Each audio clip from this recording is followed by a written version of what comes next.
Good morning, Hastings. Let's get you caught up with your daily briefing for Tuesday, February 24th. Here's everything you need to know to get a jump on your day. So the vibe for today, our sources are calling it a wintry attitude. You know what that means, right?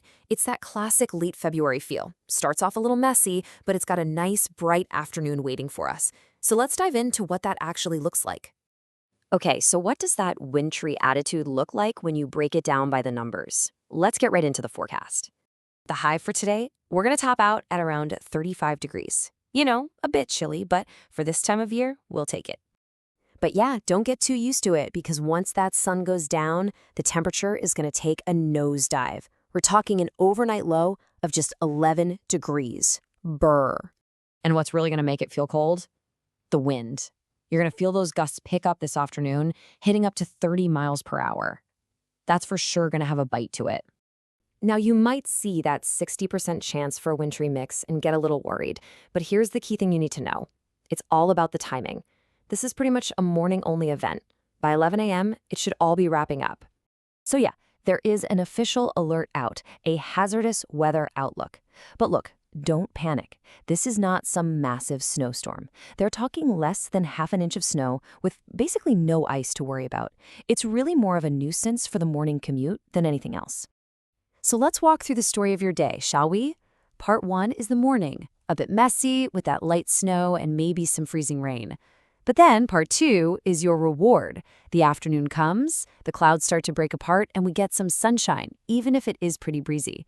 And for part 3, the evening, it's going to get chilly and fast under some partly cloudy skies. Okay, so that's the what. Now for the so what. How do you actually plan for all this? Let's talk about your game plan for the day. All right, 3 really simple things to keep in mind. First, for that morning slush, you're definitely going to want boots that are waterproof, no question. Second, grab a windbreaker or some kind of wind-blocking layer.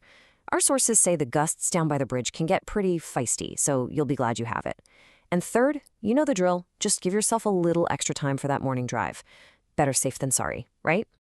And hey, before we move on, our source had a pretty great joke for today's forecast. Today's forecast is like a Mississippi River selfie. A little snow filter in the morning, then mostly sunny by afternoon. I kind of love that. All right, let's park the weather for a minute and jump in the time machine. We're going to look at what happened on this day in history. And believe me, February 24th is a pretty big deal. So on the docket for today in history, we've got a huge Supreme Court case that literally changed the rules of the game in America. We've got the birthday of a legendary artist, and this one's my favorite, the wild story of how Minnesota got its nickname. First stop, 1803. This is the day the Supreme Court hands down its decision in a case you might have heard of, Marbury v. Madison. And it establishes this massive concept called judicial review. So what's that? It's basically the power of the courts to look at a law and say, nope, this doesn't line up with the Constitution, so it's out. It's a fundamental piece of how the U.S. government works, and it all started right here. All right, fast forward to 1836. On this day, the incredible American artist Winslow Homer was born. If you've ever seen his paintings, you know they're just, wow, so powerful. From scenes of the Civil War to these epic paintings of people battling the sea, he was a true master. And for our last stop, let's bring it right back here to our home turf. On this very day in 1858, Minnesota got its famous nickname, the Gopher State. But have you ever wondered why? It actually comes from a political cartoon, of all things.